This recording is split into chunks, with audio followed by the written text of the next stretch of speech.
सभी लोगों ने देव वंदना मंगल कांड के साथ आज की महामाया मातेश्वरी की स्तुति की। प्रातःकालीन की मनोहारी बेला पर आपने समस्त वेदज्ञ ब्राह्मणों के द्वारा सुंदर देव पूजन, परम मां भगवती का जल में निवास के साथ आइए हम सब लोग आज छठवें दिवस की बेला पर श्रीमद् देवी भागवत महापुराण के उन पवित्र कथानकों पर दृष्टि डालें तो ये पाएंगे, हे माता तेरी हम पर बहुत बड़ी कृपा है, क्योंकि इस संसार में तेरी इच्छा के बिना हे मां मंगल मूल पत्ता तो हिलता नहीं, खिले कहां से फूल। हे माता तेरी इच्छा के बिना इस संसार में पत्ता भी नहीं हिलता है। फिर कोई कल्पना करने लगे कि फूल खिल जाए, ये कैसे संभव है। ये जो कुछ भी होता है तेरी कृपा से ही होता है, तेरी इच्छा से ही होता है। और याद रखना, जैसे जैसे मंजिल करीब आती है वैसे वैसे हमारे जीवन में आलस्य और प्रमाद का भी आना स्वाभाविक है। जैसे जैसे आपका यज्ञ संपन्न होता चला जाएगा वैसे वैसे हमारा शरीर शिथिल होता चला जाएगा। समस्त विकारों को हमारे शरीर से निकालेगी महामाया मातेश्वरी। लेकिन अपने आप को चैतन्यता के साथ में परम मां भगवती से प्रार्थना करना है, माता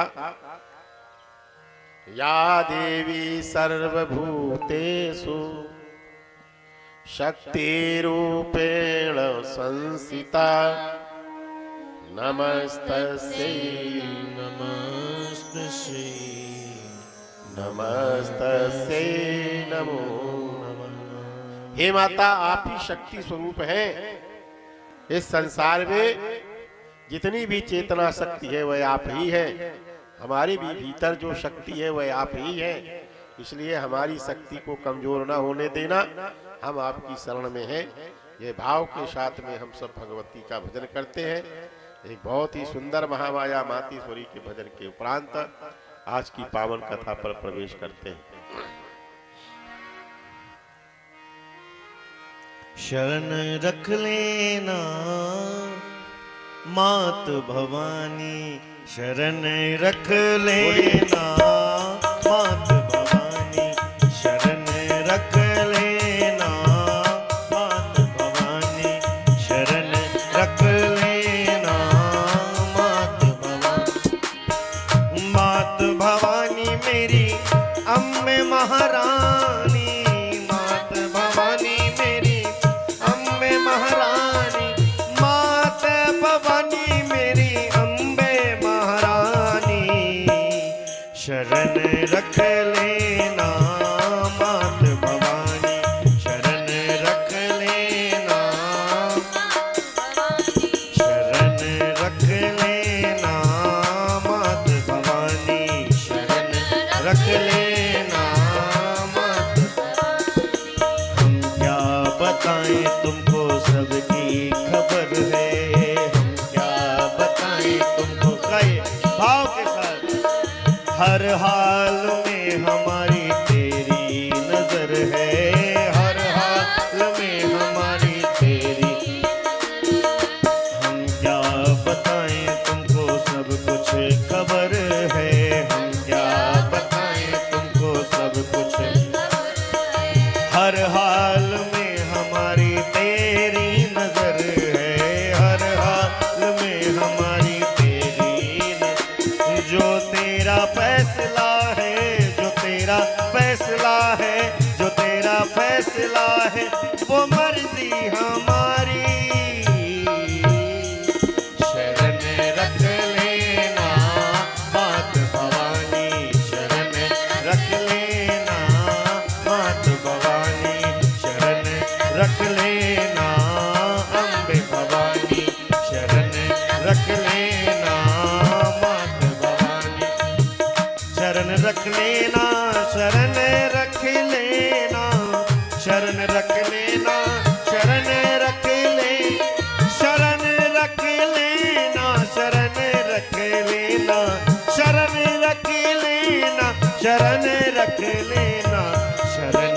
रख लेना मात भवानी, शरण रख लेना अम्बे महारानी, शरण रख लेना मात भवानी।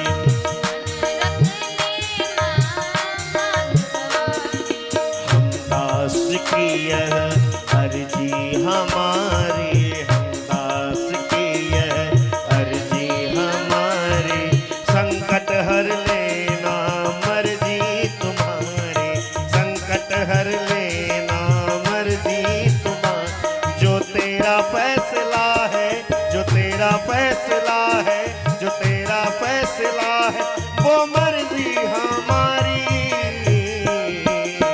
शरण रख लेना मात भवानी, शरण रख लेना मात भवानी, शरण रख लेना अम्बे भवानी, शरण रख लेना अम्बे भवानी, शरण रख लेना अम्बे भवानी, शरण रख लेना मात भवानी।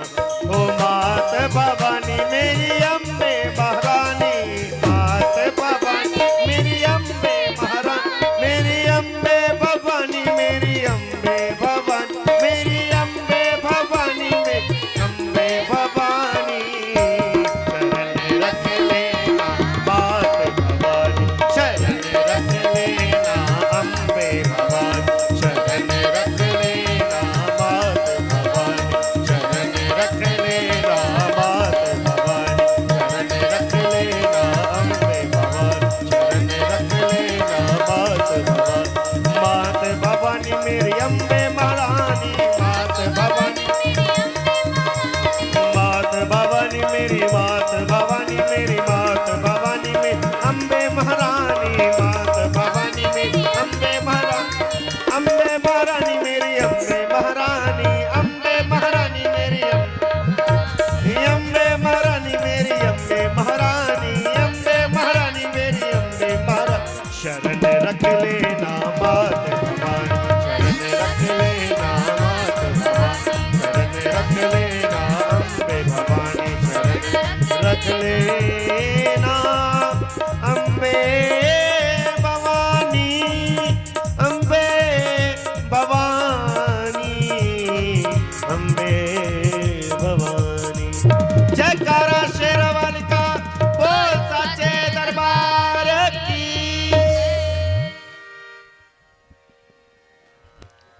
बहुत ही सुंदर दिव्य भजन के साथ। अच्छा, भजन सुनने की चीज है कि भजन करने की चीज है? वाह। लेकिन आजकल लोग कहते हैं महाराज जी भजन सुनाओ, भजन में आनंद आ गया। जिससे भी कहा जाए कहते हैं महाराज थोड़ा भजन हो जाए, भजन सुनाइए। समस्या यही है कि जो सुनने की चीज है उसे हम सुन नहीं रहे हैं, जो करने की चीज है उसे कर नहीं रहे। भजन सुनने की चीज नहीं है, भजन करने की चीज है। भजन करना चाहिए। हमेशा भगवती से ये प्रार्थना करनी चाहिए कि हे माता, अब प्रभु कृपा करहु यही भांति, प्रभु कृपा करहु यही भांति, अब प्रभु कृपा करहु यही भांति, अब प्रभु कृपा करहु यही भांति। सब तज भजन करहु दिन रात, अब प्रभु कृपा करहु यही भांति, अब प्रभु कृपा, अब प्रभु कृपा करहु यही भांति। सब तज भजन करहु दिन राति, सब तज भजन करहु दिन राति। हे महामाया मातेश्वरी, अब हम पर ऐसी कृपा करो कि सबको छोड़ करके आपका दिन रात भजन करें। कुछ लोग कहते हैं महाराज अगर बेटे की शादी हो जाएगी तो हम भजन करेंगे, बेटी की शादी हो जाएगी तो हम भजन करेंगे, और जब बेटा की भी शादी हो गई, बेटे की भी शादी हो गई, लोगों ने कहा अब तो भजन करो, कहा अब नाती हो गया, इसको खिलाने की जिम्मेदारी है, ये थोड़ा बड़ा हो जाए तब भजन करेंगे। तो संसार में जो व्यक्ति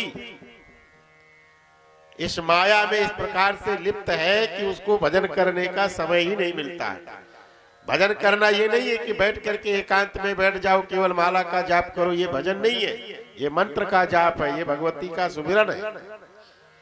यज्ञ करना भजन नहीं है। भजन का मतलब होता है सेवा।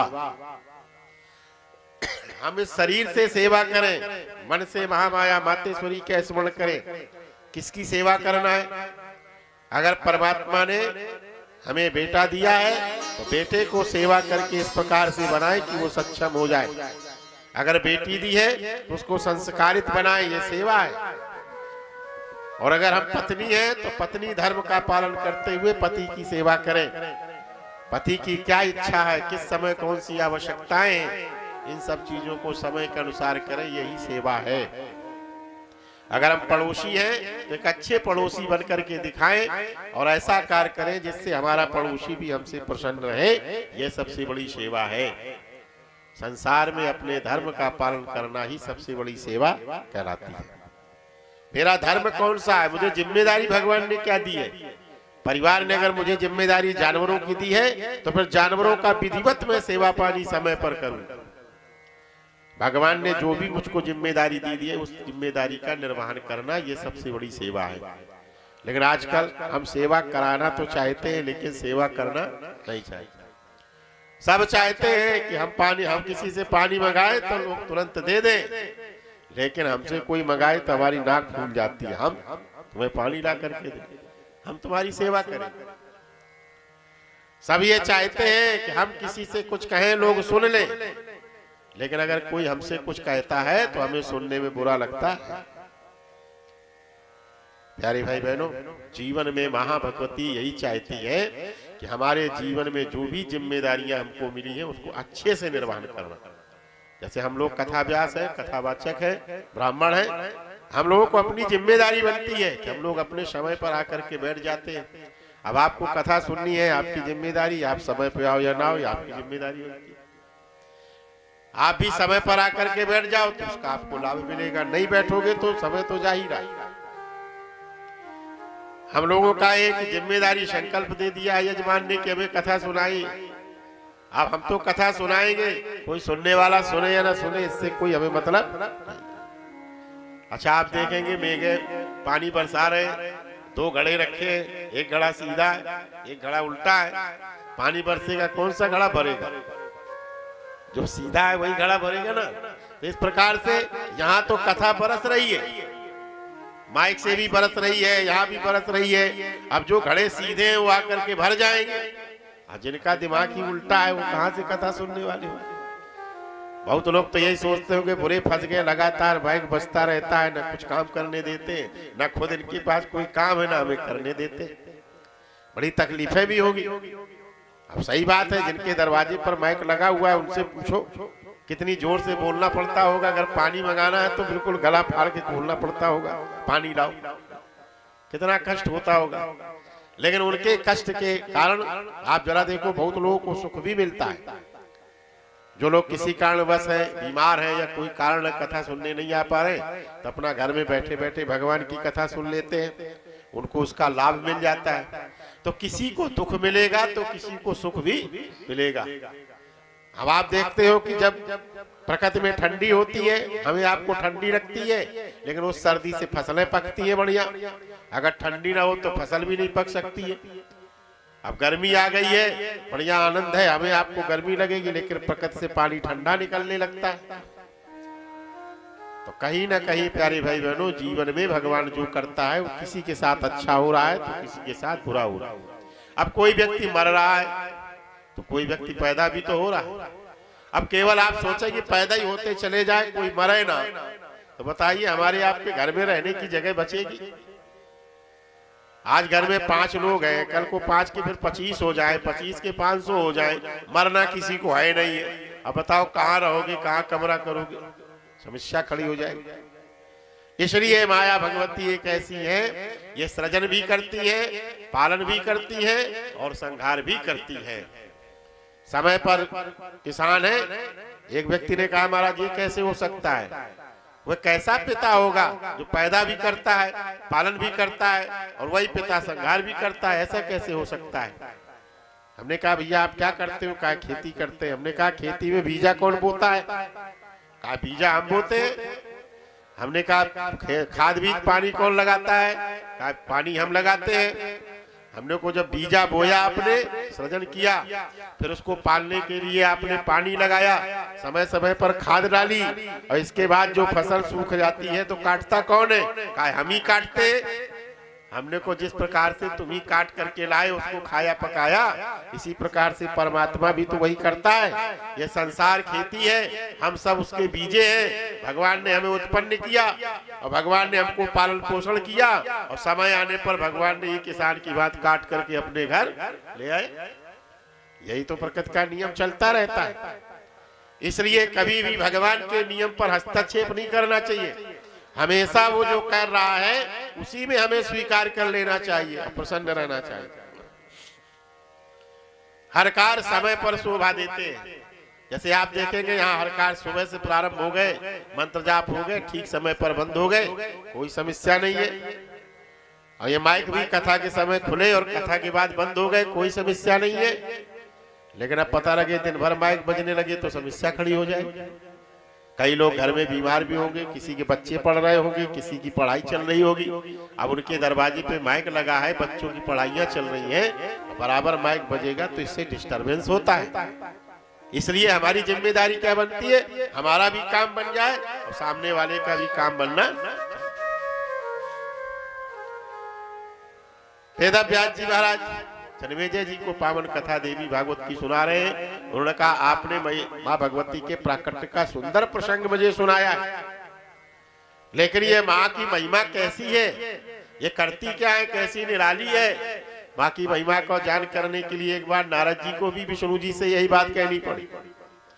विष्णु जी बिल्कुल सहज सैया पर ध्यानस्थ अवस्था में बैठे थे, उसी समय नारद जी पहुंच गए वीणा बजाते हुए। और श्री नारद जी का अमोघ अस्त्र है, नारद जी केवल भगवान के नाम का स्मरण करते रहते हैं। नारद जी ने जैसे ही भगवान ने आंख बंद करके देखा तो नारद जी ने पूछा प्रभु आप किसका ध्यान कर रहे हो, और आपका इस संसार में कौन व्यक्ति है जिसे आप बहुत प्यार करते हो। क्योंकि जो व्यक्ति जिसको बहुत प्रेम करता है उसी का ध्यान करता है, उसी की याद में खोया रहता है। आप किसकी याद कर रहे हो। उसने कहा मैं कुटुंबा में विराजमान इस समय कृष्णा देवी और त्रिवेणी सिंह जी की याद कर रहा हूँ। हमने कहा ऐसा क्यों भाई। नारद जी ने कहा क्यों कर रहे हो, ऐसा क्या है, हम लोग 24 घंटा आपका भजन करते हैं तो हमारी याद नहीं आती है, आपको उनकी याद आती है जो आपका कभी कभी भजन करते हैं। उन्होंने कहा हाँ मुझे उस किसान की याद आती है। कितने बार नाम लेता है प्रभु आपका वो किसान। उसने कहा सुबह लेता है, जब सो करके जगता है उस समय मेरा नाम लेता है, और जब सोता है तो उस समय मेरा नाम लेता है। दिन भर क्या करता है, कहा दिन भर बस खेती किसानी पानी दुकानदारी सब करता रहता है, मेरा नाम ही नहीं लेता। नारद जी ने कहा प्रभु हम तो 24 घंटा आपका नाम लेते हैं और आप हमारा ध्यान नहीं करते हो, और आप वो केवल 2 बार नाम लेते हैं, एक जगते समय एक सोते समय, और आप उनको इतना प्यार करते हो कि याद करते हो। भगवान ने कहा हाँ याद करता हूँ। कहा ऐसा क्यों अंत करते हो, प्यार हमें करना चाहिए आपको। भगवान ने क्या किया, एक कटोरा दे दिया, एक कटोरा दिया, उसमें तेल भर दिया, और तेल भर के कहा नारद एक काम करो। कहा क्या, कहा जाओ इस कटोरे को लेकर के एक परिक्रमा लगा करके आओ आप, और इस पृथ्वी की परिक्रमा लगा करके आना, लेकिन ध्यान रखना इस कटोरे का एक बूंद भी गिरना नहीं चाहिए जमीन पे। अगर गिर गया तो तुम्हारा सर कट करके गिर जाएगा, अगर एक बूंद गिर गया तो तुम्हारा सर कट के गिर जाएगा। जैसा ये शब्द नारद जी ने सुना, उन्होंने कहा किस मुसीबत में फांस दिया आपने प्रभु। कहा नहीं जाओ काम करके आओ, फिर तुम्हारा प्रश्न का उत्तर दूंगा। नारद जी ने कटोरा ले लिया। अब कटोरा लेकर के नारद जी तेल भरा हुआ है, बड़ी सावधानी से चल रहे हैं कि तेल की एक बूंद छलक जाएगी तो मेरी गर्दन कट जाएगी। अब नारद जी सुबह से लेकर के शाम तक घूमे, लौट करके आ गए, और नारद जी ने रख दिया। कहा प्रभु देखो कटोरा जो करते हुए तेल गिरा तो नहीं है। विष्णु जी ने कहा तेल गिर जाता है तुम्हारी मुंडी न साफ हो जाती है। इसलिए तेल नहीं गिरा है। कहा हाँ महाराज जी लेको ले आया। अब बताओ तुम किसान को कितना प्यार करते हो? क्यों? जो तुम्हारा सुबह नाम लेता है, शाम को नाम लेता है, उसको क्यों ज्यादा प्यार करते हो? तो नारद जी से भगवान ने कहा, ये बताओ नारद, मैंने जब से तुमको ये कटोरा दिया तब से तुमने सुबह से शाम तक कितने बार मेरा नाम लिया? तो नारद जी ने कहा, प्रभु तुम्हारा नाम एको बार नहीं लिया। कहा क्यों नहीं लिया? कहा मेरा पूरा ध्यान तो कटोरे में था कि कटोरे की एक बूंद भी गिर गई तो मैं मर जाऊंगा, गिर गई तो मैं मर जाऊंगा, और मैं तुम्हारा नाम कैसे लेता? तब बस भगवान ने कहा, रे वाह नारद, तुम बताओ, तुम एक बार मेरा नाम नहीं लिया, क्योंकि एक बूंद गिर जाएगी तो मर जाओगे, लेकिन उस किसान को तो देखो, उस गृहस्थ आदमी को देखो जिसके पास इतने जंजाल हैं कि पत्नी भी देखनी है, पुत्र भी देखना है, पड़ोसी भी देखना है, बेटियां भी देखनी है, रिश्ते नातेदारी भी देखनी है, व्यवहार भी देखना है, और इसके बावजूद भी वो मेरा 2 बार नाम ले लेता। जो 2 बार भी भगवान का नाम धोखे से भी ले लेता है, ध्यान करता है, सोते हो जगते समय, विचार करो तुम्हारे पास कोई काम नहीं था, केवल एक कटोरा था, फिर भी 1 बार नाम नहीं ले पाए।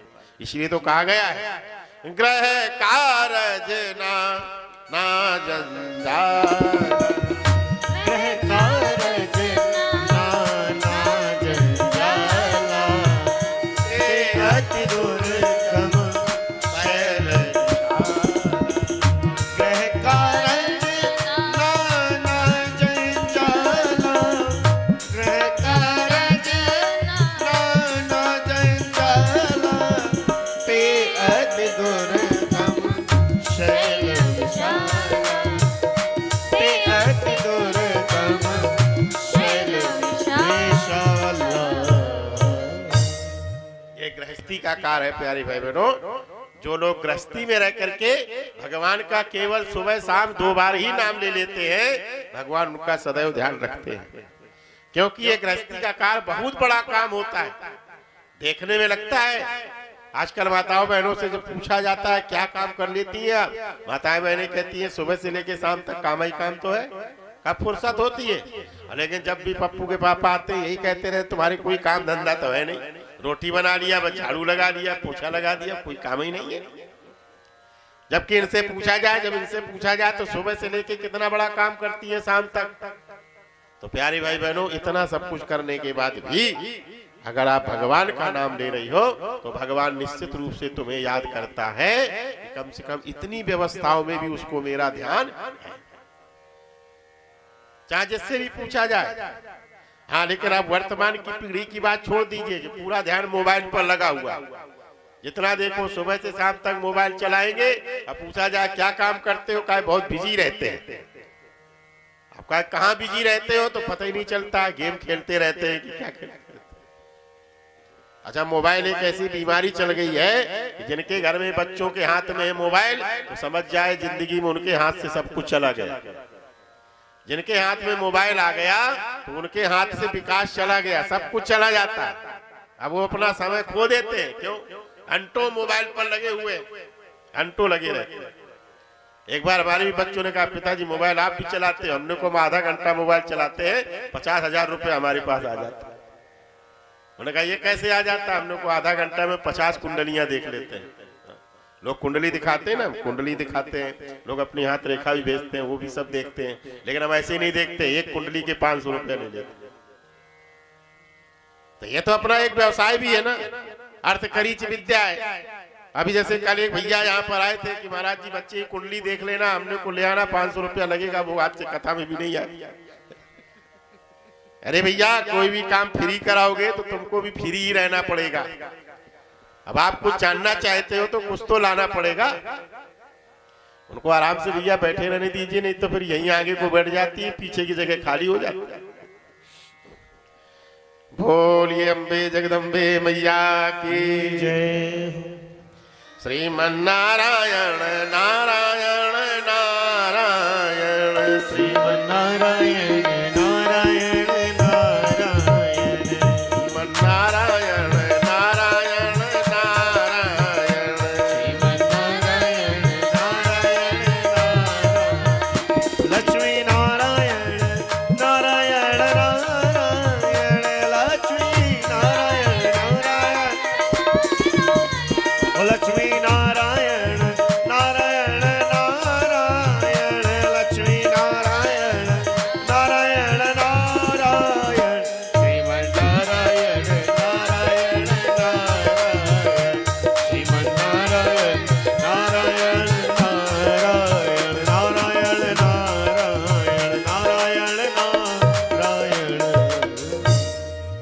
रखना, कभी भी पंडित जी से कुछ भी पूछना तो पहले दक्षिणा अवश्य देना।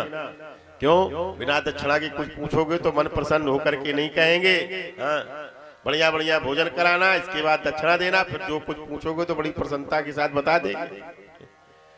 लेकिन कुछ जगह की परंपरा होती है, लोग पूछना तो सब चाहते हैं, जेब से कन्नी नहीं निकालना चाहते।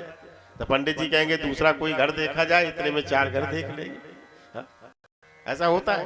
पहले यहाँ 20-25 साल पहले, 20 साल पहले जब आते थे, देखते थे इस गांव में बहुत लोग कुंडलियां दिखाते। हाँ? कई लोग आते थे, कई बीमार भी रहते थे, ठीक भी हो जाते थे, उनको बता दिया सब बढ़िया है, लेकिन बाद में हम बैठते थे, कुंडली दिखा के चले जाते थे, दक्षिणा भी नहीं देते थे। हमने कहा ये तो गड़बड़ बात है भाई, देना चाहिए। हर आदमी का अपना अपना कार्य है, परिवार लगा हुआ, इसलिए देना भी चाहिए। कोई भी आ जाए अगर आशीर्वाद भी देता है तो उसके बदले में कुछ न कुछ जरूर देना चाहिए। आप लोग भोजन कराते हो ना, तो ब्राह्मण आपको आशीर्वाद देता है, ढेरों आशीर्वाद देता है, प्रसन्न रहो, सुखी रहो, बाल बच्चे हो जाए, सब कुछ कहता है कि नहीं कहता? अब बदले में आप उसे भोजन भी नहीं कराते। बढ़िया बढ़िया भोजन कराना चाहिए। याद कि ब्राह्मण खवाए का होता है, ब्राह्मण खवाए का होता है, ठाकुर फुसलाए का होता है, बनिया दबकाए का होता है। ये हमारे बुंदेलखंड में कहावत है। व्यापारी होते हैं ना बनियों को, कहते इसलिए बनिया बहुत सीधा होता है। अच्छा, जितना बनिया को दबकाओ और चुप हो जाए, समझिए ना उतने बड़ी तुम्हारी जेब मार देगा वो। लेकिन ये अपने अपने क्षेत्र की अलग अलग कहावत है, इस क्षेत्र में नहीं। इस क्षेत्र में तो सब बहुत बढ़िया है, सब फुसलाए से मान जाते हैं, अच्छे लोग हैं। सुबह सुबह जग करके माता पिता के पैर भी छूते हैं, प्रणाम करते हैं। और कुछ लोग तो ऐसे होते हैं, एक दिन छूते हैं, 1 महीना के लिए ठप हो जाते हैं। एक से पूछा गया ऐसा क्यों करते हो? कहा हमारी बैटरी जब डिस्चार्ज हो जाती है तो हम पैर छू लेते हैं, और इसके बाद जब बैटरी फुल हो जाती है तब अपना काम करने लगते हैं। याद रखना, जीवन के कुछ सूत्र होते हैं, कुछ नियम होते हैं, उनका हर व्यक्ति को पालन करना ही चाहिए। जो पत्नी अपने पति के सवेरे सवेरे पैर छूती है, उसका पति कभी अस्वस्थ नहीं हो सकता, कभी बीमार नहीं हो सकता। लेकिन बढ़िया बड़ी गजब की बात है, आजकल अगर देवियों से कह दिया जाए सवेरे सवेरे अपने पति के पैर छुआ कर उठ करके उनको बढ़िया बढ़िया गुनगुना पानी पिलाया करो सुबह सुबह, तो कहेंगे हमारे खुदे छुई ले और हमका खुदे पे आदमी करे, हमें काय कोई चक्कर में पड़े। बोल कैसे हो सकता है? हाँ, अगर जो पत्नी अपने पति को सुबह सुबह ब्रह्म मुहूर्त बेला पर जगते ही जल पिला दे और पैर छू ले 3 बार, उसका पति कभी बीमार नहीं हो सकता। परिवार निश्चित है। हाँ, जो पति अपनी पत्नी को पिलाने लगे पानी, तो पत्नी बीमार नहीं होगी, लेकिन पैर न छूले धोखे से। पानी पिलाना तो अच्छी बात है, पत्नी को पानी पिलाना चाहिए। कुछ नियम होते हैं, जो भी बालक हो, जो भी लोग हो, अपने से बड़ों को प्रणाम कर लेते हैं। जो लोग प्रातः कालीन की वेला पर, ऐसे लोगों की बुद्धि सदैव स्थिर रहती है, ऐसे लोगों के काम तो कभी बिगड़ते नहीं है। भगवान से पूछा जाए, भगवान स्वयं करते हैं। प्रातः काल उठे कर रघुनाथ, प्रातः काल उठी कर रघुनाथ, माता पिता गुरु नाम नाथ। प्रातः काल उठी कर रघुनाथ, प्रातः काल उठी कर रघुनाथ, माता पिता गुरु, माता पिता गुरु नावई माता, माता पिता गुरु नावई, नावई नावई माता। हमारी प्रातःकालीन से लेकर सायंकाल तक की दिनचर्या निश्चित होना चाहिए। और याद रखना, जो व्यक्ति अपने समय को नहीं बांधता है वह व्यक्ति स्वयं बिखर जाता है। जो समय को बांध करके चलते हैं, संसार में हर जगह पर सफल हो जाते हैं। हम लोगों का समय बंधा हुआ नहीं है। पहले के समय पर हमको याद है, विद्यालय में जब पढ़ाया जाता था, अध्यापक टाइम टेबल लिखवा दिया करता, समय सारणी लिखाई जाती है, इतने बजे तक ये पढ़ाएंगे, इतने बजे तक ये पढ़ाएंगे, इतने बजे तक ये पढ़ाएंगे। आज भी 8 घंटे लगते हैं। इसी प्रकार से सुबह से भी जागरण का भी समय निश्चित होता था और सोने का भी समय निश्चित होता था। अब आज व्यवस्था बदल गई है, आज ना जगने का समय निश्चित है और ना सोने का समय निश्चित। जब पाया तब सो गए, जब पाया तब जग गए। और हम चाहते हैं कि हमारे जीवन में उत्थान हो जाए, भगवान आ जाए, ये संभव नहीं है। भगवान कहता है, जो व्यक्ति नियम से बंधा होता है मैं उसके पीछे पीछे घूमता हूं। नियम से बंध जाओ केवल, भगवान कहता है कि केवल नियम से काम करो। अब ये नहीं होता है, आज सवेरे दुर्गा जी को 6 बजे ढार दिया और कभी 8 बजे जगे तो 8 बजे ढार दिया। कहते हम तो बगैर ढारे पानी नहीं पीते। अरे तो ढारे पानी नहीं पीते हो तो समय भी तो होना चाहिए ढारने का। इसलिए हर काम समय पे करना चाहिए। जो व्यक्ति समय पर करता है वही व्यक्ति सफल हो जाता है। अब पेपर आपका 7:30 बजे, आप पहुंचो 8 बजे तो आउट तो हो ही जाओगे, साल बेकार हो जाएगी आपकी, क्योंकि वहां समय निश्चित है। जो अधिकारी समय पर अपने ऑफिस जाते हैं, समय से आते हैं, उनको किसी प्रकार का भय नहीं रहता कि ऊपर का अधिकारी हमारा कुछ बिगाड़ेगा। और जो समय से काम नहीं करते वही लोग भयभीत रहते हैं कोई अधिकारी ना आ जाए। तो यही प्रकार से हमारे जीवन में समय पे पूजा होनी चाहिए। यहाँ जैसे कह दिया जाता है इतने बजे माने इतने बजे कोई आए ना, लेकिन हम लोग बैठ जाते हैं। 5 बजे का समय निश्चित है, हम ठीक 5 बजे यहाँ पर आकर बैठ जाते हैं। सुबह का जो समय निश्चित है ठीक 8 बजे यहाँ पर आकर के व्यासपीठ पे बैठ जाते हैं। तो जब समय पे आप आओगे उसी समय पे देवता आते हैं, उसी समय पे बुद्धि आती है। आज हमारा समय सही नहीं है, लोग कह देते हमारा समय बहुत खराब है। हाथ देखो, कुंडली देखो। अरे भैया समय को हमने खराब किया है। जो लोग समय से सब काम करते हैं जीवन में कभी भी उनका समय खराब नहीं होता, कभी खराब हो ही नहीं सकता, क्योंकि हमारा हर काम समय पे हो रहा है। इसलिए समय का विशेष महत्व है जीवन में। और हमने क्या किया है, समय को खो दिया है सोने में। लगातार हम सो रहे हैं। और कैसे सो रहे हैं? 2 प्रकार से सो रहे हैं। मोह निशा सब सोवनिहार, मोह निशा सब सोवनिहार, देखहि स्वप्न अनेक प्रकार, देखहि स्वप्न अनेक प्रकार।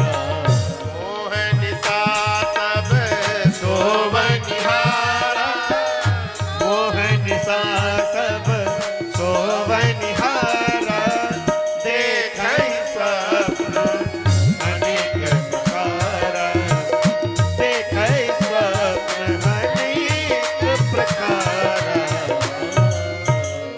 हम सब सो रहे हैं इस मोह रूपी रात्रि में। हम सब सो रहे हैं, अनेक प्रकार के स्वप्न देख रहे हैं। हम बैठे हैं तो बैठे बैठे भी तो कल्पना कर रहे हैं ना। बैठे हैं गाड़ी में जा रहे हैं तो बढ़िया बढ़िया कल्पना कर रहे हैं, कोई रास्ते मिल जाए बढ़िया 50,000 की टैक्सी मिल जाए, काम चल जाएगा। क्या बताइए, कल्पना ही तो है, यही तो सपने हैं सब। और सपना जो कभी ना हुआ अपना, उसका नाम है सपना। ये स्वप्न अनेक प्रकार से स्वप्न देखते रहते हैं। अरे जब सपना ही देखना है तो जागते सोते आप भगवान का सपना देखो। जागते हुए देखो कि माँ का दर्शन कर रहे हैं, और सोते हुए भी देखो कि माँ की हम पर बड़ी कृपा। सोवत जागत शरण तुम्हारी, सोवत जागत, सोवत जागत शरण तुम्हारी, सोवत जागत शरण तुम्हारी, सोवत जागत, सोवत जागत शरण तुम्हारी। सोते और जागते सब परमात्मा की शरण में रहो। और जब आप सोते और जागते भगवान की शरण में होगे तो क्या होगा? काय दुख सुख सरे से प्रशंसा गारी, सरे से प्रशंसा गारी, ये दुख सुख सरे से प्रशंसा गारी, दुख सुख सरे से प्रशंसा गारी। जब आप भगवान की शरण में हो जाओगे तो दुख भी आपको सुख जैसे लगे, और जो लोग बहुत प्रशंसा करते हैं वो भी कारियां जैसी लगेंगी, और कारी कोई देगा तो वो प्रशंसा जैसी। आप में कोई फर्क नहीं पड़ेगा। जैसे गंगा चल रही है और किसी ने गंगा में फूलों की माला दे दी तो भी गंगा नहीं रुकती है, और किसी ने गंगा में गोबर डाल दिया तो भी गंगा कभी रुकती, वो तो बह रही है लगातार। इसी प्रकार से हमारे जीवन में किसी व्यक्ति ने हमको गाली दे दी तो हमें मुरझाना नहीं चाहिए, और किसी ने प्रशंसा कर दी तो हमें इतराना भी नहीं। एक जैसे रहो। अरे भाई, जिसके पास जो कुछ है वही तो देगा ना। जिसके पास जो चीज है वही देगा ना। आपके पास 500 रुपया है तभी तो आप यहाँ 500 रुपया चढ़ाओगे। आपके पास नहीं है तो कहां से दे दोगे? और जिस व्यक्ति के पास गाली भरी पड़ी है वो गाली ही तो देगा। अरे बताओ, जिस कमरे में जो सामान भरा है और जब उस कमरे को खोलोगे तो उसी सामान की खुशबू आएगी कि नहीं आएगी? भूसे वाले कमरे से भूसे की खुशबू आएगी और भोजन वाले कमरे से भोजन की खुशबू आएगी। जैसे आप बढ़िया एक कमरे में बंद करके काला जाम, मलाई और रसगुल्ला सब रख दो और ताला लगा दो, और एक कमरे में आप गोबर भर दो और एक कमरे में सड़ा हुआ माल भर दो और दोनों में ताला लगा दो, और जब आप कमरे को खोलोगे तो बढ़िया रसमलाई काला जाम वाला कमरा खोलोगे तो खुशबू कैसी आएगी? उसमें मिठाई खुशबू आएगी बढ़िया बढ़िया। और जब आप उसमें जो है गंदगी वाला कमरा खोलोगे तो उसमें खुशबू कैसी आएगी? दुर्गंध आएगी। ठीक इसी प्रकार से हमारे भीतर जो भरा होता है, अगर हमारे भीतर गालियां भरी हुई हैं, हमारे भीतर क्रोध भरा हुआ है, हमारे भीतर ईर्ष्या भरी हुई है, तो सामने को देख करके हमारा वैसे ही ताला खुल जाएगा और वैसा ही हमारी वाणी निकले, वैसा ही व्यवहार हो। इसलिए हमें अपने कमरे में क्या बनना चाहिए? अच्छी चीजें भरनी चाहिए। और जिसके कमरे में अच्छी चीजें भरती है उसके जीवन में क्या होता है?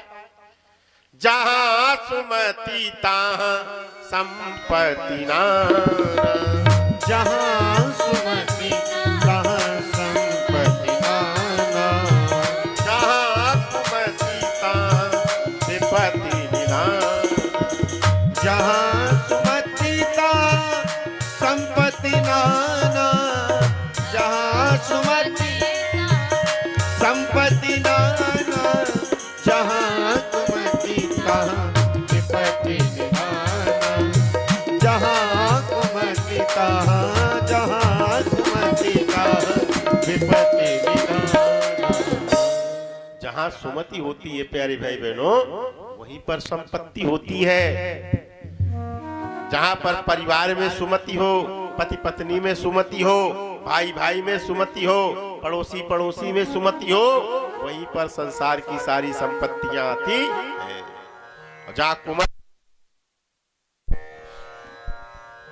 जहां पर कुमति होती है वहीं पर कलह हुआ करती है। पति पत्नी में कलह हो, बाप बेटे में कलह हो, भाई भाई में कलह हो, पड़ोसी पड़ोसी में कलह हो, समझ जाना हमारे भीतर कुमति आ गई है।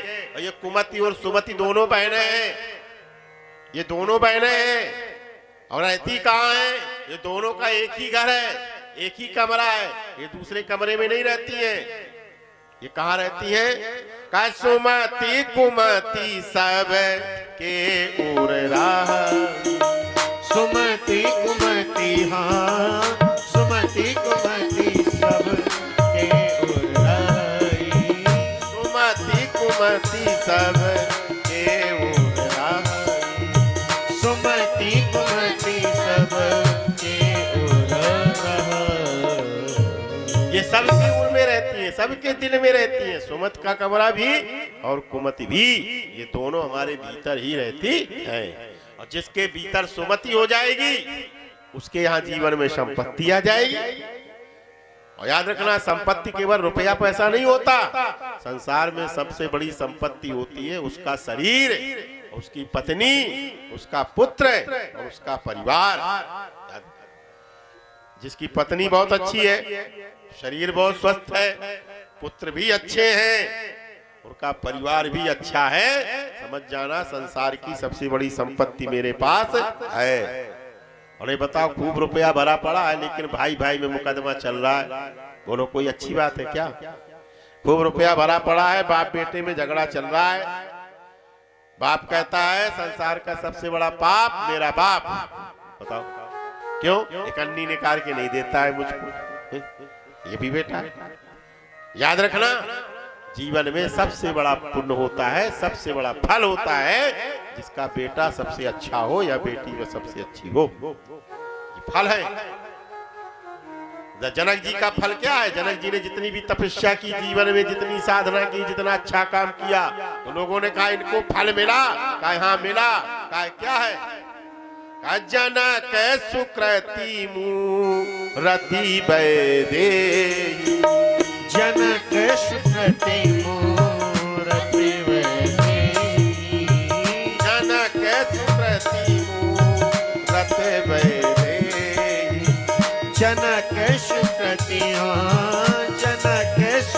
सुकृति मूरत वैदेही। दशरथ सुकृत नाम धर देहि। दशरथ सुकृत नाम अजमेहि।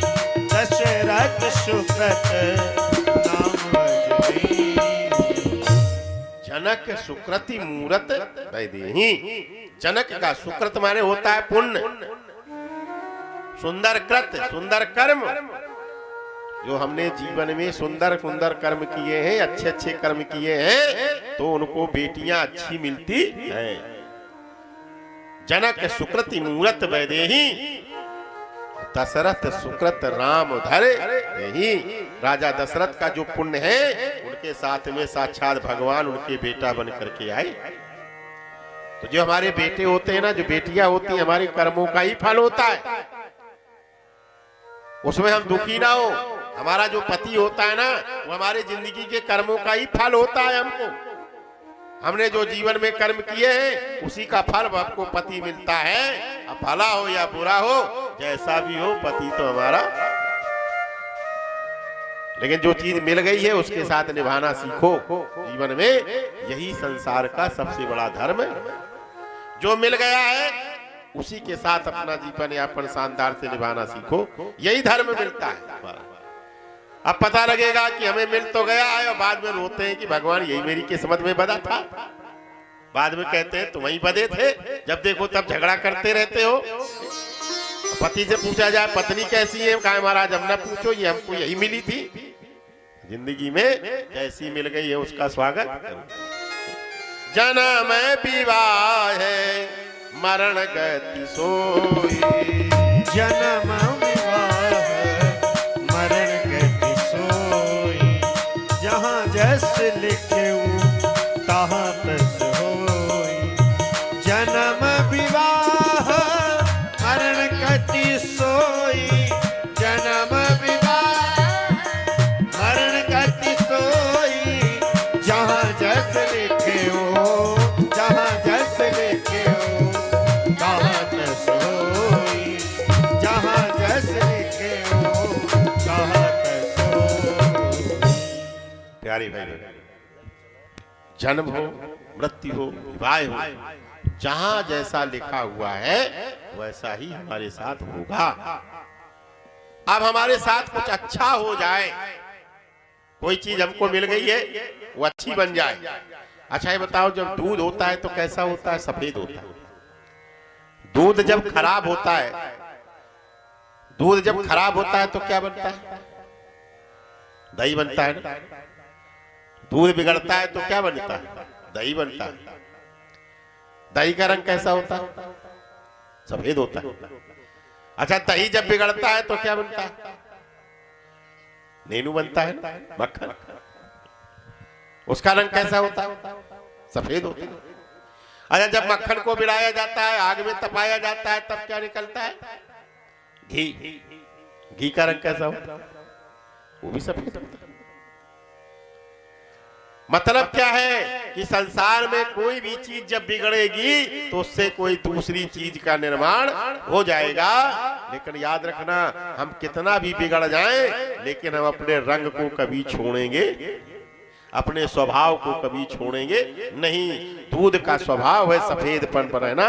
दूध दही है, बिगड़ गया दही बन गया। अच्छा एक बात देखो, दूध को आप पी सकते हो, रोटी में मीस के खा सकते, ठीक है।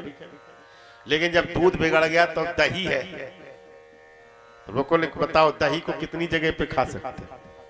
दही को पी भी सकते हो, दही को नमक में भी खा सकते हैं, दही को मिठाई में भी खा सकते हैं, और दही को जलेबी में भी खा सकते हैं। खा सकते हो। दूध को में नमक मिला के नहीं खा सकते, खाओगे तो नुकसान करता है। लेकिन दही को खाओगे कोई दिक्कत की बात नहीं। दही में आप नमक भी डाल के खा जाओ, दही में चीनी भी खा जाओ, दही में आप जो है गुड़ भी खा जाओ, और दही में जलेबी भी खा जाओ, ठीक है ना। तो दही में ज्यादा चीजें मिला के खाई जाती है ना। और दही से जब वो घी बन गया तो उससे आप बढ़िया लड्डू भी बना लो, बढ़िया उसमें हलवा भी बना लो, उसमें और भी तमाम चीजें मिला लो, बढ़िया चुपर करके भी खा लो, है कि नहीं। यानी जिंदगी में जब भी तुम बिगड़ोगे भगवान ये कहना चाहता मैं तुम्हारी उपयोगिता बढ़ाता रहूंगा। जब भी मुसीबत आ जाए तो घबराना नहीं, भगवान तुमको इतना योग्य बना देगा कि उससे भी ज्यादा काम आने, उससे भी ज्यादा काम। नारद जी ने कहा महाराज ये आपकी माया कैसी है, ये कैसी विचित्र माया है जो सारे संसार को नचा रही है। जो माया सब जगह ही नचा, जो माया सब जगह ही नचावनी, जो माया सब जगह ही नचावनी, जो माया सब जगह ही नचावनी। वो माया जो सारे संसार को नचा रही है, जग को नचा रही है, वो कौन सी माया है? कहा वो पराशक्ति महामाया है। वो महामाया कौन है? कहा जम अम्बे जगदम्बे है। माता अम्बा जगदम्बा भगवती विभिन्न रूपों में लेकर के वो सबको अपनी शक्तियों के द्वारा नचाती। अब आप देखेंगे ये शक्ति ही तो है, इसका उपयोग हम कैसे करते हैं? जैसे ये लाइट है, बिजली है, कोई बिजली से बल्ब जला रहा है और कोई बिजली से कूलर चला रहा है, कोई उसी बिजली से हीटर चला रहा है। बोलो बोलो है कि नहीं? कोई उसी बिजली से समरसेबल चला रहा है। बिजली तो वही है ना, लेकिन बिजली का उपयोग लोग अलग अलग ढंग से कर रहे हैं। इसी प्रकार से जो शक्ति है वो शक्ति तो वही है, कोई अपनी शक्ति को दूसरे को सताने के काम में लगाता है और कोई उसी शक्ति को दूसरे को बचाने के काम। शक्ति तो वही है, जैसे धन तो वही है, कोई अपना धन मदिरा में लगा देता है और कोई अपना धन मंदिर बनाने में लगा देता है। पैसा तो वही है। अब ये जो आपने 10, 15, 20 लाख खर्च किया, इतना बड़ा विशाल मंदिर बनवाया 2500 लाख का, और यहाँ जो ये भागवत कथा देवी भागवत यज्ञ अनुष्ठान कर रहे हैं, इसमें आप 10 लाख खर्च कर रहे हैं। ये धन ही का खर्च करना तो है, लेकिन आपने धन खर्च किया अपना मंदिर में, कुछ लोगों ने अपना धन खर्च कर दिया मंदिरालय में। तो ये तो अपनी अपनी बुद्धि है, कौन कहाँ किसको धन खर्च करता। तो ये भगवान को धन्यवाद दो कि मैं प्रभु मेरी जो शक्ति है वो अच्छे काम में लग रही। नारद जी ने कहा हमें तो दिखाओ, हमें तो दिखाओ, हमें तो माया देखनी है। भगवान ने कहा नहीं माया मत देखो, महामाया की माया बड़ी विचित्र है, कहा नहीं देखना है। आज नारद जी से कहा चलो तुमको दिखाते हैं। भगवान ने अपने गरुड़ पे बैठाला नारद जी को। तल तल तल तलातल सातल पाताल गोलोक भूगलोक वैकुंठ लोक स्वर्ग लोक सभी लोकों का भ्रमण कराते हुए ले गए। और जैसे ही मृत्यु लोक पर आए, मृत्यु लोक में आए, कहा जरा स्नान कर लो। गंगा जमुना और तमसा नदी का जहां पर मिलन हो रहा था उस स्थान पर ले गए। जमुना और तमसा नदी का जहां मिलन हो रहा था उस स्थान पर ले गए और नारद जी से कहा नहा लो, हम भी नहा ले। नारद जी ने कहा चलो दोनों लोग नहाए। तो लोगों ने, विष्णु जी ने कहा दोनों लोग नहाएंगे तो ये कपड़ा लत्ता कोई उठा के ले जाएगा।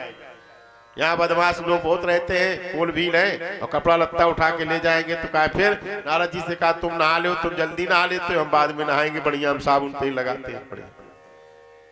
उन्होंने कहा ठीक है। नारद जी ने बीना रखी और अपने कपड़े रखे और जैसे ही पानी में डुबकी लगाई तो गजब की बात हो गई। कहा क्या हो गई? कहा नारद जी थे लड़का, पुरुष थे, और डुबकी लगाते ही स्त्री बन गए। ये लीला बिहारी की लीला देखो। जैसे ही नारद ने जब मारी डुबकी, नारद ने जब मारी डुबकी, सारे तन की हो गई कुड़की, पूरे शरीर की कुड़की हो गई जैसी डुबकी लगाई। क्या हो गया? न गए थे पुरुष बन के, बन गई। नाक में नथुनी पहने हैं, सुंदर हाथों में चूड़ियां पहने हुए हैं, नीचे से ऊपर लेकर देखें यहाँ विष्णु भगवान गायब। जैसे ही बाहर देखा तो नारद जी को ये भी ध्यान नहीं रहा कि मैं कौन हूँ, मैं कौन हुई याद ही नहीं रहा। अब ये इधर उधर देख रही है, स्त्री बनी हुई है और बाहर आकर के बैठ गई, बड़ी सुंदर लग रही है। अब जैसे ही देखा तो वहां से एक राजा आ गए, तालध्वज नाम के महाराज आ गए। और जैसे ही वो राजा आए तो राजा ने देखा, इनको देख करके मोहित हो गया। इनसे पूछा देवी आप कौन है? इसने कहा मुझको न पिता का पता है न माता का पता है, मुझे यही पता नहीं है मैं कौन हूँ। अच्छा, जब तुम्हारे कोई नहीं है तो फिर कहाँ जाओगी? कहा मुझे यही पता नहीं है कहाँ जाना है। तो कहा ऐसा करो देवी, मैं राजा हूं तो मेरे साथ चलो, मेरी पत्नी बन करके रहो। अब नारद जी चल दिए, उनकी तारक की पत्नी बन गई। पत्नी बन गई तो उनके लड़के हुए, नारद जी के 10 लड़के हुए, फिर उनके लड़कों के भी लड़के हुए, नाते हुए, विवाह हुए, बड़ा परिवार हो गया नारद जी। अब इतना बड़ा परिवार हो गया, बड़ी प्रसन्न हो गई और ये कहती है भगवान तेरी बहुत बड़ी कृपा है, बहुत बड़ी कृपा है माता कि देखिए हमारा कितना सुंदर परिवार है, कितनी अच्छी बहू है। याद रखना जिसका परिवार बड़ा सुंदर वही होता है जिसकी लड़का अच्छा हो और बहू भी अच्छी हो। याद रखना लड़का बड़े खराब चले तो चल जाएगा, लेकिन बहू खराब हो गई तो सब सत्यानाश हो जाएगा। घर की गृहिणी मजबूत होनी चाहिए, जिसके घर में लक्ष्मी मजबूत होती है वो अपने आप मजबूत कहलाता है। याद रखना जिसके घर की पत्नी गड़बड़ हो गई तो समझ जाना उसका पतन निश्चित। इसीलिए तो कहा गया धर्म पत्नी, पत्नी को ही धर्म पत्नी कहा गया है। जिसके घर की पत्नी धर्म पत्नी है उसकी गृहस्थी कभी बिगड़ने वाली नहीं है, कभी धर्म पता नहीं कहा गया है। पति को कहा गया कि धर्म पति है, नहीं कहा गया, धर्म पत्नी ही कहा जाता है। क्यों? जब पति अधर्म पर जाए तब नारी लाज बचाए। जब नारी लाज लुटाए उसे कौन बचाए, उसे कौन बचाए। जब पति अधर्म पर जाए तब नारी लाज बचाए। जब नारी लाज बचाए उसे कौन बचाए, उसे कौन बचाए। जब पति अधर्म पर जाए तो नारी लाज बचाए। जब नारी लाज लुटाए उसे कौन बचाए, उसे कौन बचाए। जब पति अधर्म पे जाता है तो पत्नी लाज बचा लेती है, उसको मार्ग बता लेती है, इसलिए उसका नाम पत्नी है। पत्नी का मतलब है जो पति को पतन के मार्ग से बचा ले उसको पत्नी कहते हैं। याद रखना जब पति अधर्म में जा रहा है तो पत्नी उसको बचा लाएगी, लेकिन अगर पत्नी ही अधर्म में चली गई तो संसार में उसे फिर कोई बचाने वाला। लेकिन पत्नी का मतलब ही होता है जो पति को पतन के मार्ग से बचा ले उसका नाम ही पत्नी होता है। लेकिन कलयुग में बदल गया है, आजकल पत्नी का अर्थ बदल गया है। काय क्या होता है? काय पहले सतयुग में, त्रेता में, द्वापर में तो कहा जाता था कि जो पति को पतन के मार्ग से बचाए उसको पत्नी कहते हैं। लेकिन कलयुग में पत्नी का अर्थ क्या होता है? काय क्या होता है? काय जो पत्नी का मतलब होता है जो पति पे रहे 24 घंटा तनी, उसका नाम है पत्नी। जो पति पे 24 घंटा तनी रहे, कभी हुर्सा से तनी रहे, कभी बिरना से तनी रहे, लेकिन तनी रहे 24 घंटा, उसका पति। जब देखो तब पति पर आंखें दिखाती रहे, ये कलयुग का प्रभाव है। कहा ना महाराज जब पत्नी का अर्थ बदल गया, पत्नी कोई नहीं कहता, क्या कहता? अब तो कहता वाइफ, वाइफ। क्या कहता है? ये मेरी वाइफ, वाइफ। वाइफ का अर्थ जानते हो? हाँ, वाइफ का अर्थ होता है, वाइफ का अर्थ होता है जो पति की बदल दे पूरी लाइफ, उसका नाम होता है वाइफ। आजकल यही तो होता है कि शादी हो गई तो पति की पूरी जिंदगी बदल जाती है, पूरी जिंदगी बदल जाती है।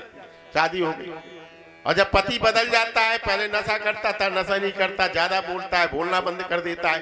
शुरू में करता है ना, धीरे धीरे पत्नी को देख करके वो धीरे धीरे बोलने लगता है, सुधर जाता है। तो बाद में पत्नी कहती है पप्पू के पापा अब तुम पहले जैसे नहीं रहे, अब पहले जैसे कैसे रहेंगे? उसको तो सुधार के रख दिया, अब तो सुधर गए तो पहले जैसे कैसे रह सकते? वाइफ का मतलब होता है जो पति की बदल दे पूरी लाइफ, इसको कहते हैं वाइफ।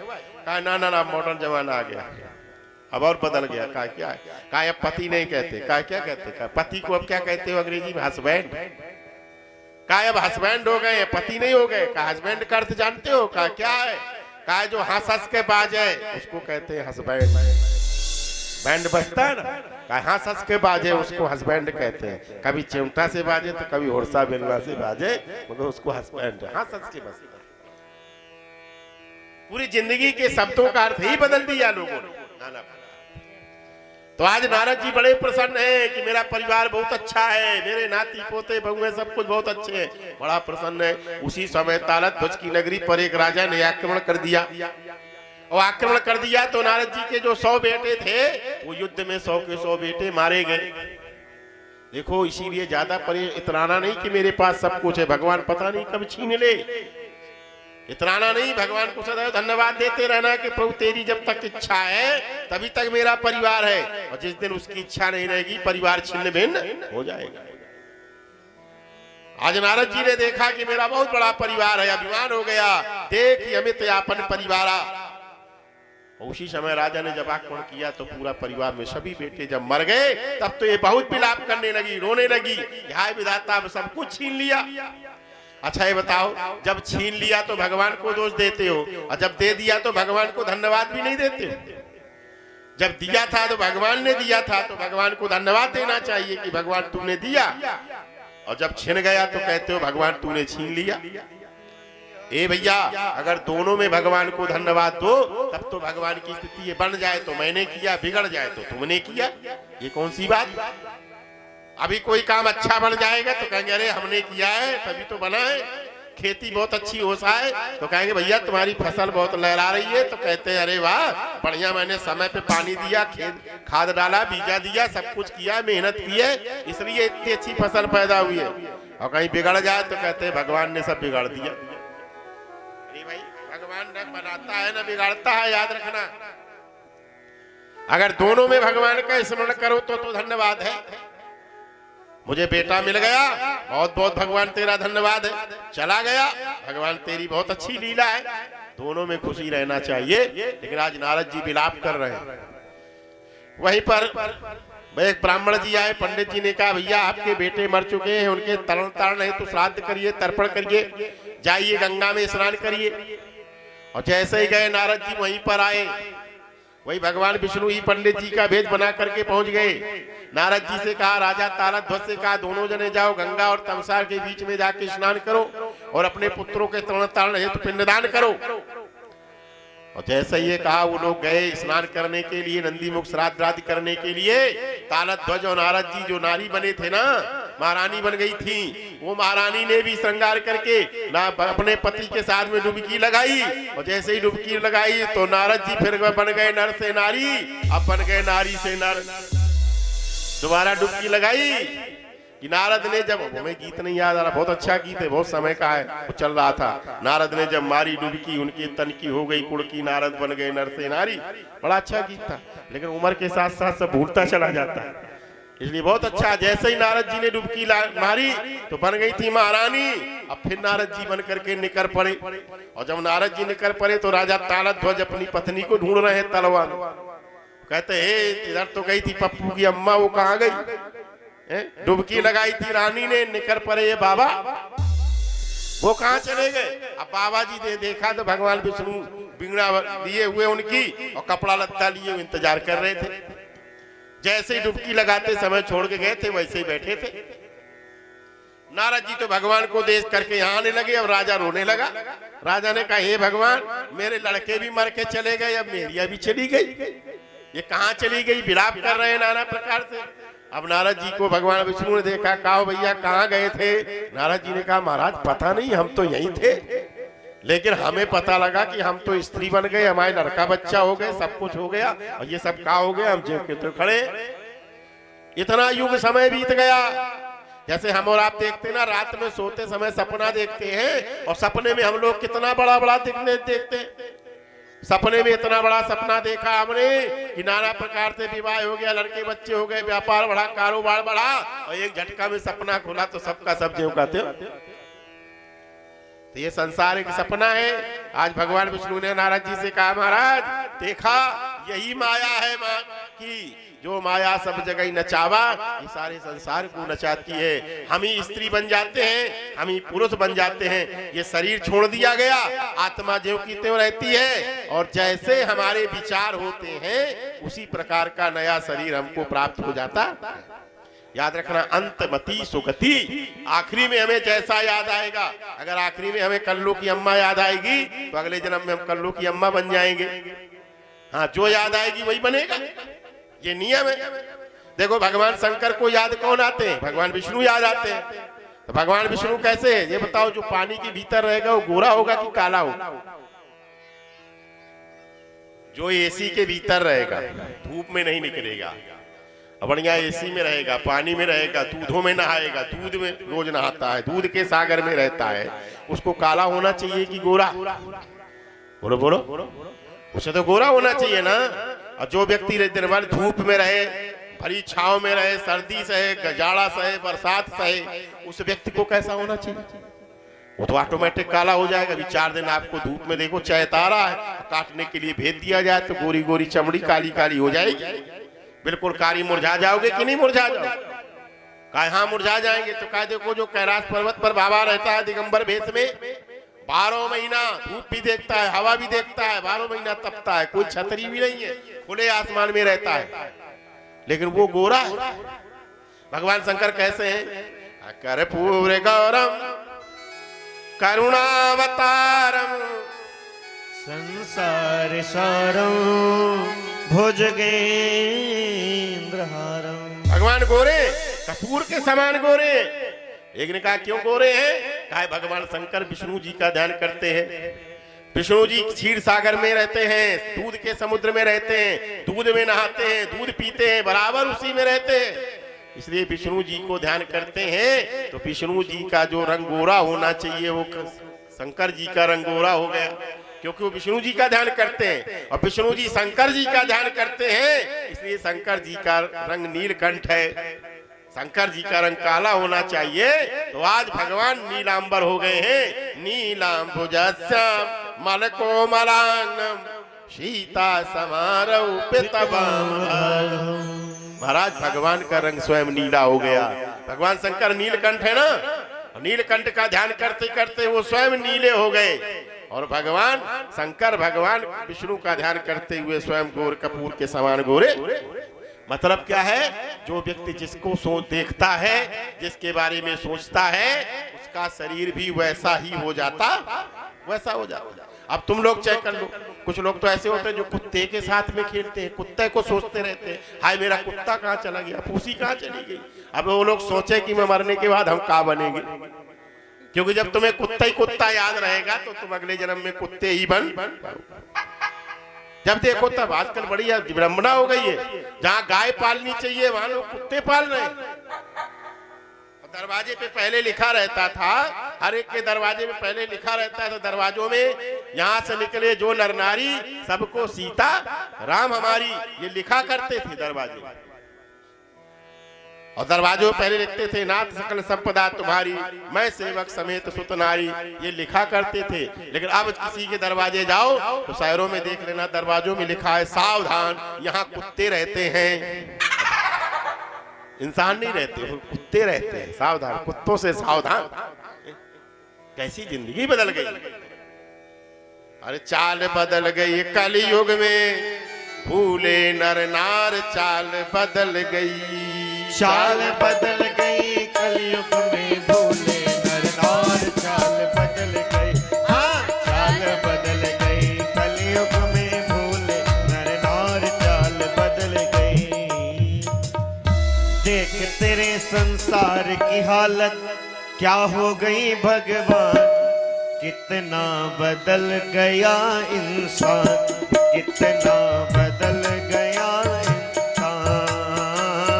सूरज न बदला, चांद न बदला, ना बदला आसमान, कितना बदल गया इंसान, कितना बदल गया इंसान। आया समय बड़ा बेढंगा, आज आदमी बना लफंगा।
विभाजन किया हुआ है।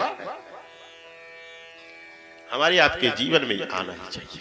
हम जिस समय अच्छा काम करने लगते हैं, समाज के बारे में अच्छा सोचने लगते हैं, निर्माण की प्रक्रिया करने लगते हैं, उसी समय हम ब्राह्मण बन जाते हैं।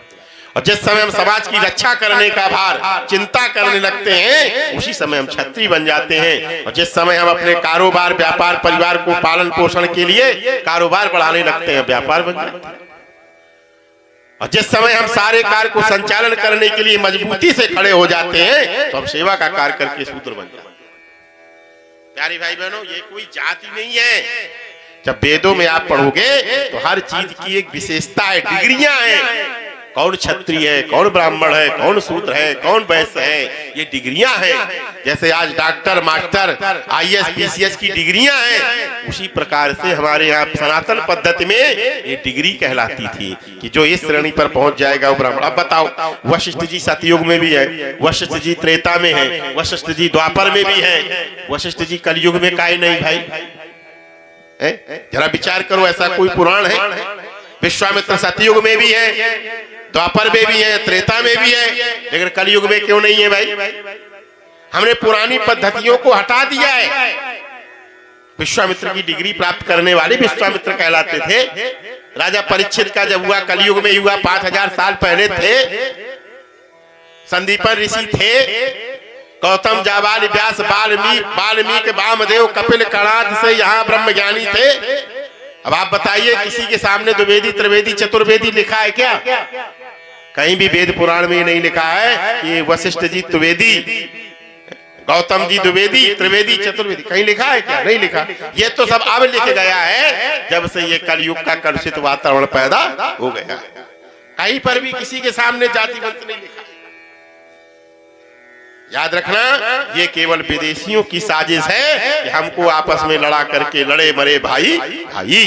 शास्त्र कहते हैं, एक पिता के विपुल कुमार, एक पिता के विपुल कुमार, पृथक पृथक गुण शील आचार, पृथक पृथक गुण शील आचार। एक पिता के विपुल कुमार हैं, 4 बेटे हैं, और चारों के गुण अलग हैं, स्वभाव अलग है, कर्म अलग है। आज आप देख लीजिए, आपके 4 बेटे हैं, क्या चारों बेटे एक जैसे हैं क्या? नहीं है ना। कोई मास्टर है, कोई जाकर डॉक्टर है, कोई व्यापारी है, कोई कुछ है। जरा एक बार बताओ, जो व्यापारी है वो दिन भर व्यापार करता है, जो मास्टर है वो दिन भर पढ़ाता है, जो डॉक्टर है दिन भर क्लिनिक चलाता है, और जो आपका किसान है दिन भर खेत जोतता है। लेकिन जब वही व्यक्ति चारों शाम को आ जाते हैं, तो बोलो एक साथ में भोजन करते हैं कि नहीं करते हैं? बोलो बोलो, घर में आकर के सब बराबर हो जाते हैं कि नहीं हो जाते हैं? इसी प्रकार से शास्त्र कहते हैं, हम कर्म के अनुसार तो अलग अलग हैं, लेकिन व्यवहार के अनुसार हमको एक होना चाहिए। एकता का सूत्र हमारी सनातन संस्कृति देती है। यही तो दुर्गा है। 4 भुजा ब्राह्मण की, 4 भुजा क्षत्रिय की, 4 भुजा वैश्य की, 4 भुजा शूद्र की, और ये चारों को मिलाकर के कई भुजाएं बन गई? 8 भुजा बन गई। और जब ये चारों इकट्ठा हो जाते हैं तो सिंह पर सवारी किया करती है। बोलो दुर्गे मैया की जय हो। हमारे आपके जीवन में भी एकत्व का भाव आना चाहिए। पहले पूरा परिवार एक हो।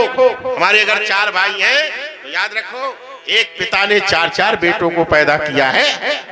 एक बार हम बंबई गए थे, तो वहां पर गायकवाड़ जी आए, अंधेरी में कार्यक्रम चल रहा था मेरा, तो वहां पर गायकवाड़ जी आए। उन्होंने कहा, महाराज हमारे घर पधारिए। हम उनके घर गए, तो वहां पर क्या देखा प्यारे, बहुत बड़े आदमी थे, बहुत बड़े आदमी थे, पैसे की कोई कमी नहीं थी। लेकिन वहां पर देखा तो उनका बड़ा सा आंगन था, बड़ा भारी महल टाइप का बना हुआ था। जैसे ही अंदर गए तो वहां पर हमने देखा 4 चूल्हे आंगन में जल रहे थे, 4 चूल्हे आंगन में थे। हमने कहा, गायकवाड़ जी आप तो बहुत अच्छे हैं, लेकिन देखिए सर्दी का मौसम था, इसलिए सर्दी में लोग चूल्हे जला लेते ना। उस समय कौन ये गैस चलती, चूल्हा ही चला करता था। ये 4 चूल्हे मेरे आंगन में नहीं जल रहे हैं, ये 4 चूल्हे तो मेरी छाती में जल रहे हैं, छाती में। जरा विचार करो, जिस बाप के सामने माँ बाप के रहते जो बेटे अपने घर को अलग कर लेते हैं, अपना चूल्हा अलग कर लेते हैं, तो याद रखना वो चूल्हे तुम्हारे घर के आंगन में नहीं जलते, बल्कि माँ बाप की छाती में जला करते। एक होना सीखो। पैदे जन्मे एक संग सब भाई, एक माता से पैदा हो गए, एक पिता की संतान हो तुम चारों, और चारों भाई आपस में इतने लड़ रहे हो कि हम पड़ोसी से तो बोलते हैं लेकिन अपने सगे भाई से बोलना पसंद नहीं करते। छोटी छोटी बातों में अहंकार में फंसे हैं। वो बहुत बड़ा हो गया है तो इसलिए नहीं बोलते हैं, और वो बहुत गरीब है तो इसलिए नहीं बोलते। एक दूसरे को हे दृष्टि से देखते हैं। याद रखना, जब तक हम अपने इस अहंकार को दूर नहीं करेंगे तब तक हमें किसी भगवत की कृपा प्राप्त होने वाली। किया अभिमान तो फिर मान नहीं पाएगा, किया अभिमान तो फिर माना नहीं पाएगा। होगा प्यारे वही जो श्री राम जी को पाएगा, होगा प्यारे वही जो श्री राम। हो किया अभिमान तो फिर मान नहीं पाएगा, किया अभिमान तो फिर माना नहीं पाएगा। होगा प्यारे वही जो श्री राम जी को पाएगा, होगा प्यारे वही जो श्री राम जी को पाएगा। धन्यवाद निर्विवाद राम राम कहिए, धन्यवाद निर्विवाद राम राम कहिए।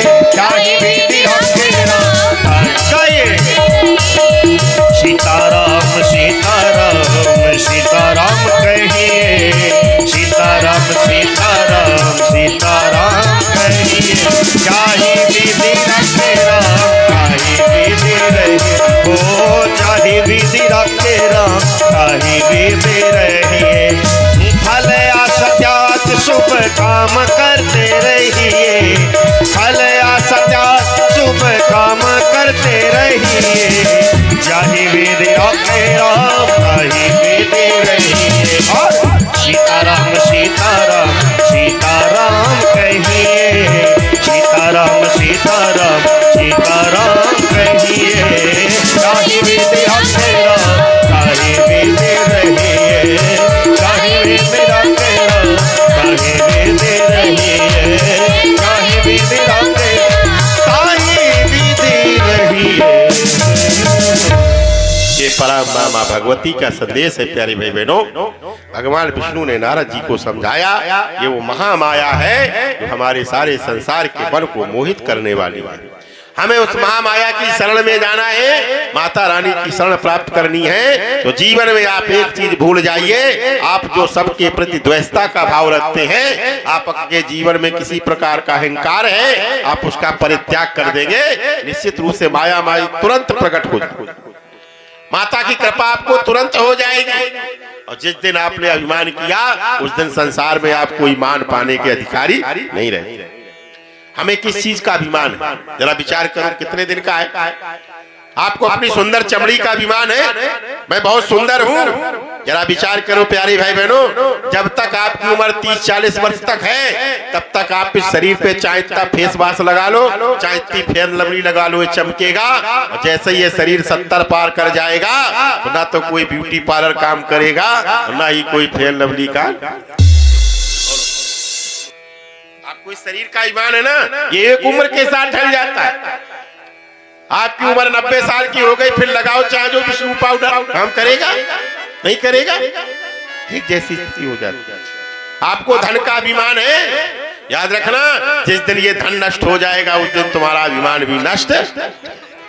तेल चमेली चंदन साबुन, तेल चमेली चंदन साबुन चाहे लगा लो सैन, जगत में कोई न परवाने, जगत में कोई न परवाने, जगत में कोई न परवाने। ओ तेल चमेली चंदन साबुन, तेल चमेली चंदन साबुन चाहे लगा लो सैन, जगत में कोई न परवाने, जगत में कोई न परवाने।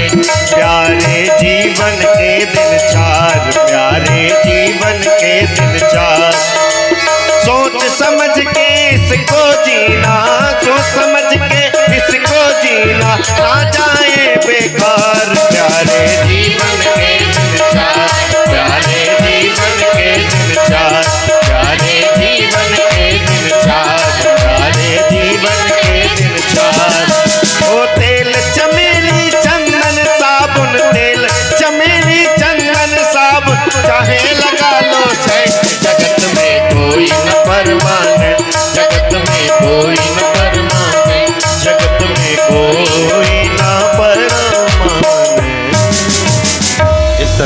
प्यारे भाई बहनों कुछ भी स्थिर नहीं है, इसलिए किसी भी चीज का अभिमान मत करो। आज आपके पास अगर है और आपका व्यवहार खराब हो गया तो याद रखना जब वो चीज नहीं रहेगी ना तो यही समाज आपको ताना देगा, तब तो बहुत बड़े भाव थे अब अपनी औकात में। इसलिए अपने को ऐसा बनाओ या चाहे 4 पहिया में चलो तो भी कोई फर्क नहीं है और पैदल चलो तो भी कोई फर्क नहीं है। आपके अपने जीवन में क्षमता लाना पड़ेगा और यह भाव तभी आ सकता है जब आप पराम्मा मां भगवती का स्मरण करेंगे। आज नारद जी ने महामंत्र का जाप करते हुए अपने तन को रमाया और महाराज नारद जी का ये भ्रम दूर हो गया कि इस संसार को चलाने वाला कोई और है। भगवान विष्णु कहते हैं वो केवल पराम्मा मां भगवती है जिसकी कृपा से हम सब शक्तिवान बने हुए हैं। आगे की चर्चा आप बेटी यशस्वी तिवारी के द्वारा सुनेंगे। और कल यहाँ पर अन्ना दिवस है माता रानी का, क्यों पंडित जी कल है ना अन्ना दिवस, कल अन्ना दिवस है यहाँ पर।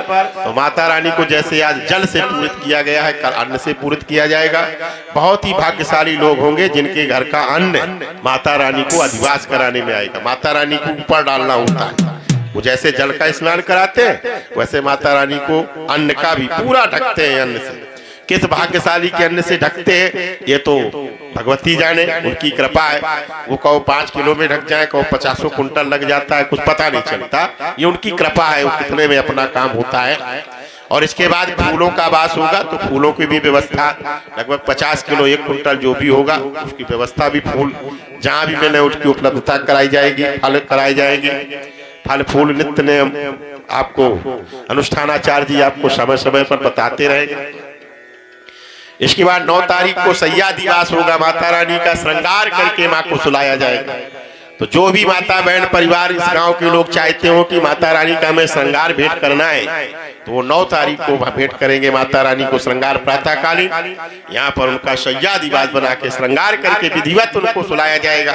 उनके लिए साड़ी है, चुनरी है, बिंदी है, साबुन तेल मंजन जो भी हो सकता है वो सब आप माता रानी को चढ़ा सकते हैं। और जो माता रानी को आप लोग चढ़ाएंगे वहां पर वो गरीब कन्याओं की शादियों में बांट दिया जाता है। देखिए हम लोग व्यास हैं लेकिन हम लोग कथा में जो लोग आप ये चढ़ाते हैं सब कुछ करते हैं, इसका हम लोग धर्म में दान करते हैं, यज्ञ में दान करते हैं, कन्याओं की शादियों में दान करते हैं और विभिन्न गरीबों की मदद करते हैं। हमको जो कथा बाचकी में दक्षिणा मिलती है उससे हम अपनी गृहस्थी चलाते हैं, क्योंकि हमको ब्राह्मण दक्षिणा देते हैं ना, यजमान हमको दक्षिणा देता है, कथा वाचकी में पैसा देते हैं, उससे हम अपनी गृहस्थी चलाते हैं। भगवान ने हमें सब प्रकार से माना है। देखिए हम भी कहते हैं, हमारी पत्नी भी कथा कहती है, बेटा और बेटी सब कहते हैं और वे अगले साल से बहू भी कथा कहने लगेगी, वो तो यहाँ भी कहती, लेकिन सब पूरा परिवार हम लोग कथा कहेंगे। तो इसलिए हमें कोई आवश्यकता नहीं है। हर जगह पर कपड़े मिलते हैं, हर जगह पर हर साल भरे में अगर हमने 40 कथाएं कही तो 40 जोड़ी तो कपड़ा हो गए ना, तब कपड़ों का क्या करें। इसलिए जो भी कुछ मिलता है वो सब दान कर दिया जाता है। आप देखे होंगे वैसे वैसे भी आज भी नहीं कि ज्यादा श्रृंगार करके बैठे, वही कपड़ा 4 दिन से पहने हुए, कोई फर्क भी नहीं पड़ता हमें कि रोज बदलना चाहिए। क्योंकि जानते हैं ना ये बाहर का रंग कितना भी बदल ले, अगर भीतर का रंग नहीं बदला तो फिर बदलने वाले। हमें बदलना है तो भीतर का स्वभाव संत स्वभाव करना चाहिए। इसलिए देखते हो कि हफ्ते में हम 2 बार साबुन लगाते हैं, रोज साबुन भी नहीं लगाते शरीर। तो क्या करोगे, इसको चाहे इतना रगड़ रगड़ के धो। जो चमड़ी का रंग भगवान ने दे दिया है वो चमड़ी ना तो गोरी हो सकती है ना काली हो सकती है, जैसी है वैसी ही बनी रहेगी। जबरदस्ती चाहे इतना रगड़े रहो, इसमें कोई फर्क पड़ने वाला नहीं। इसलिए प्यारी भाई बहनों जीवन के सूत्र को ध्यान देते हुए आप सब कुछ, आजकल आदमी क्या बदल रहा है, घर बदल रहा है, मकान बदल रहा है, खेत बदल रहा है, खलिहान बदल रहा है, सब कुछ तो बदल रहा है लेकिन अपने आप को नहीं बदल रहा। हम अपने को बदल ले तो सारा संसार अपने आप बदल जाए। हम चाहते हैं कि सामने वाला बदल जाए, जैसा मैं चाहता हूं वैसा सामने वाला करने लगे। ए भैया सामने वाला नहीं बदल रहा तो तुम ही बदल जाओ ना, समस्या किस बात की है। सामने वाला अकड़ के चल रहा है तुम नम्र हो जाओ, कितने दिन अकड़ेगा।